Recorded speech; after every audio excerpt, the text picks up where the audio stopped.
কৰি দিবই লাগে মঞ্চা মজদুৰ সংঘ জিন্দাবাদ তুলসী নায়কক উচিত বিচাৰ কৰি দিবই লাগে আমাৰ বাবু এজন আছিলে আৰু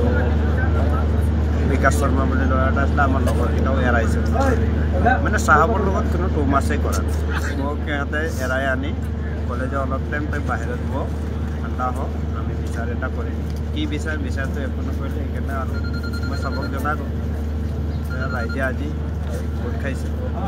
ৰাইজে যিটো ডিচিশ্যন লয়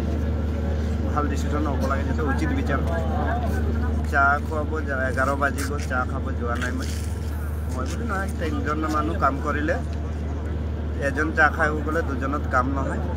11টা বাজি গ'ল বাবুৰ লগত সেইটোৱে কথা পাতি আছোঁ যে আমি চাহ খাব যাব লাগে 11টা বাজি গ'ল এই সময়তে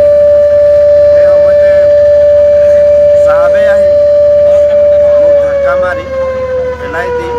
মোৰ ডিঙি চিপি মাৰধৰ কৰিছে মাৰিছে মইতো এনেই কেইদিনৰ আগতে ফেক্টৰীতে এক্সিডেণ্ট হৈছিলোঁ মোৰ এনেই ৰাজহাট ভাঙাই আছে তথাপিও মই কষ্ট কৰি কাম কৰি আছোঁ ল'ৰা ছোৱালী কৰি লেকিন এতিয়া মোৰ মাক এনেকৈ মাৰধৰ কৰিলে কেনেকৈ হ'ব নিজেই চলিব মন মোক এতিয়া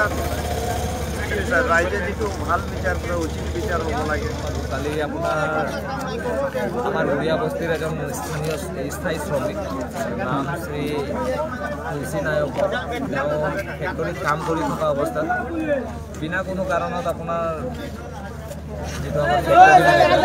ফেক্টৰী মেনেজাৰে তেওঁৰ ওপৰত ব্যৱহাৰ কৰে তেওঁক মাৰপিট কৰে আৰু তাক লৈ পেলাই আজি আমি অসম স্বাধীনতা ছাত্ৰ সন্থাই ৰাতিপুৱা আহি খালনা ফেক্টৰী ঘেৰাও কৰোঁ ঘেৰাও কৰাৰ পিছত আমাৰ এটাই দাবী যে যিজন তেওঁক উচিত শাস্তি প্ৰদান কৰিব লাগে আৰু যি তুলসী নায়ক তেওঁক উচিত বিচাৰ এখন কৰি দিব লাগে বুলি আমি অলৰেডি আপোনাৰ SDPO ছাৰক অনুৰোধ জনাই বৰ্তমান আমি তাৰে কি ৰিজাল্ট আহে তাৰে ৰৈ আছোঁ নিজে চকুন গাছ কাটি কাটি লওঁছন যে হেতা নেই দেখাব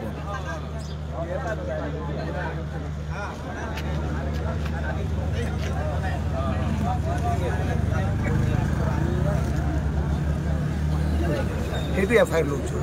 সেইটো বুজাবুজি আমি কৰাই দিলোঁ চাবে দিনে এনেকৈ হৈছে এতিয়া আকৌ তাৰ ফেক্টৰী চাহাবে যোৱাকালি আমাৰ কাম ইমান ডাঙৰ মানুহ ভাৱে তদন্ত সামাই কৰিছে নোৱাৰিছে আমি চুপাৰভাইজ কৰিছোঁ এনেকৈ লক্ষ অকল এইখিনি মানুহেই নহয় ইয়াত আজি বৃহত্তৰ এলেকাৰ লক্ষ হাজাৰ মানুহৰ অভাৱ অভিযোগ গতিকে আপোনালোকে এজাহাৰ দিছে আইনী ব্যৱস্থা